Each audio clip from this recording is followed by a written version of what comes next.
very, very foggy night in Wolverhampton. It's like pea soup. Anyway, got a little project I want to do. Let's go to it. This, hang on, let's just turn the radio off. Well, let's have a bit of background music. This is my little winter bike, winter e-bike. It is the Gtech Escent. I've done a few little modifications on it since I've had it, about about a month now. I've changed out the bars, put some Renthals on, 800s. I've changed the forks out. It comes with 27.5s. So what I've done is I've stuck on some 29er forks, so I can fit the 29er wheel in the front and make it a mullet with the 650B on the back, or 27.5, or I can put my 29er in. So that's tonight's project. Every time I seem to put an inner tube in that, it seems to go down. So obviously got the good old reliable mudguard at this time of year. This is the seat post. This bike comes with a suspension one, and it looks absolutely horrible when it's on the bike.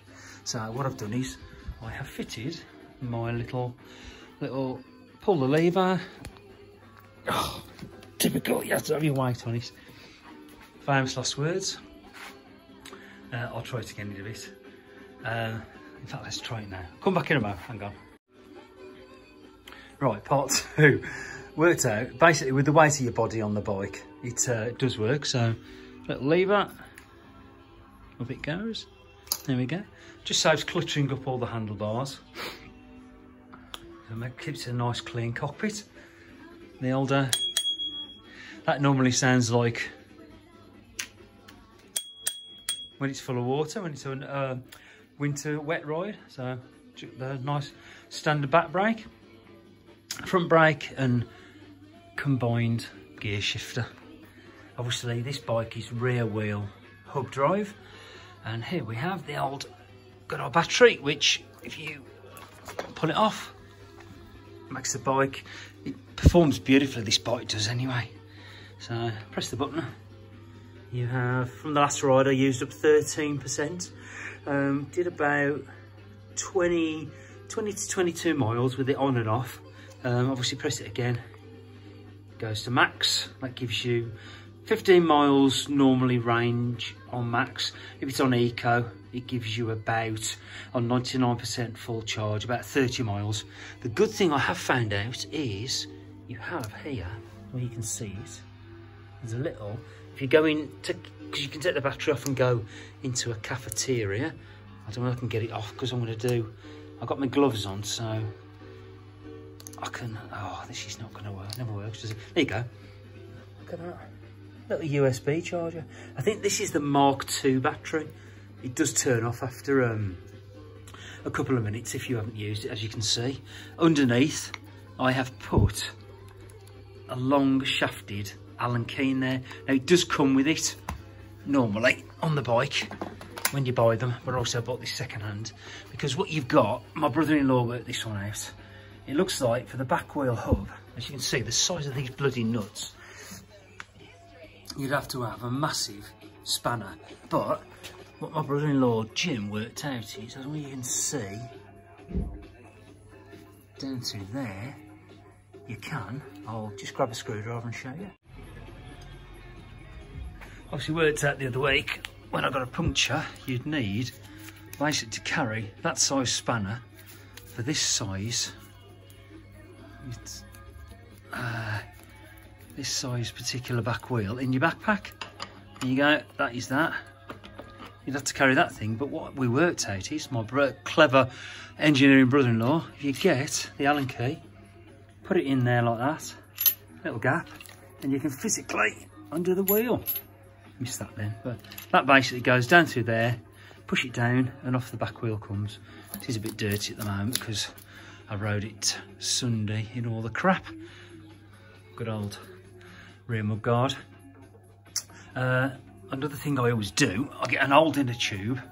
The guys at GMBN recommended this, and you chop it and it works as like a pedal arm sleeve, so it stops all the scuff marks from when you're pedaling and you've got all crap on you.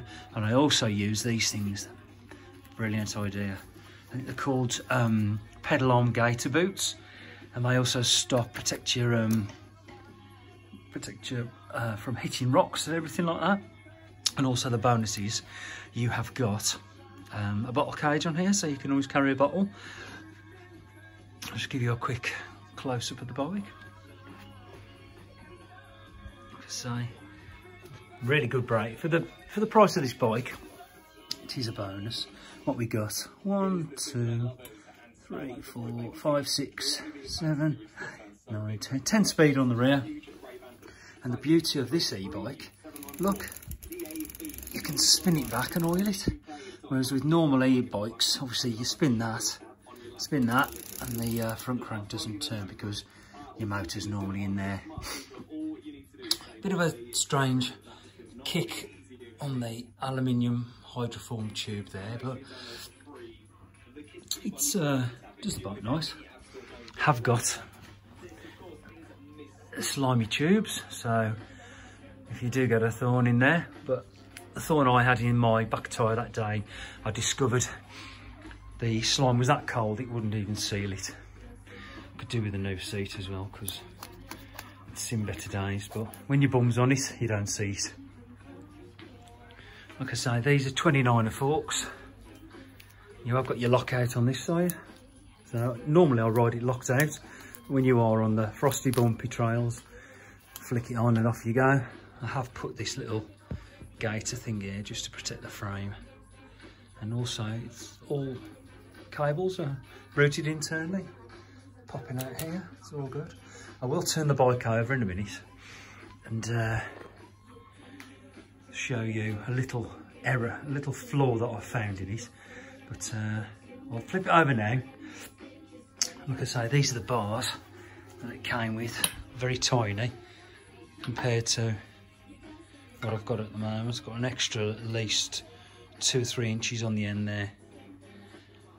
I mean, you know, for what it is. I think these bikes retail at about £1,800 with 2 batteries. Second hand, you can pick them up for about £750 to £900, which is bargain for this time of year, because I don't want my nice e-bike getting all caked up. So I'm just going to turn the bike over and I'll show you what I mean. Right, this is my bike in Australian upside down mode. What you have underneath is this little gap here. Now, obviously, all the crap, as you can see, gets in there.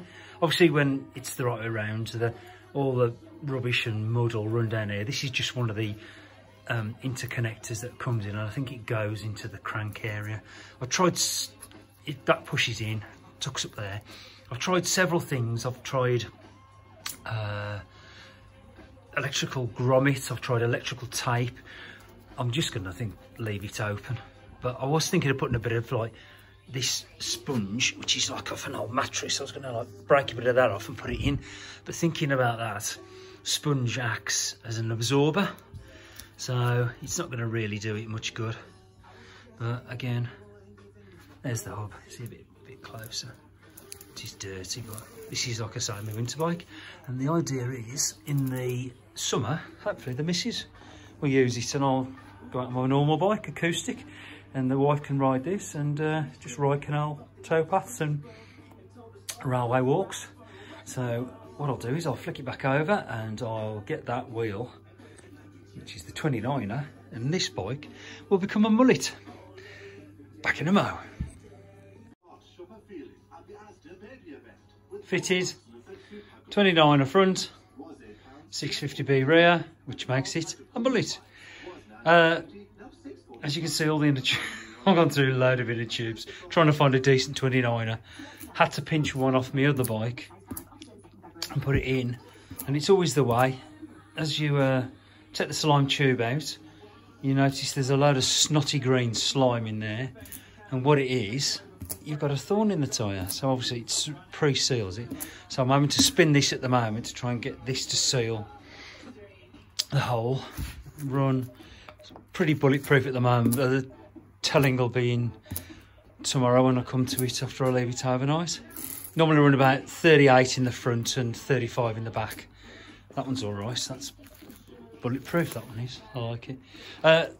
Searched through all of my old neoprene things and I found this lizard skin I've cut down. So the idea is I'm going to put that around the frame. So hopefully it should just blank off that hole. Also a little tip for you.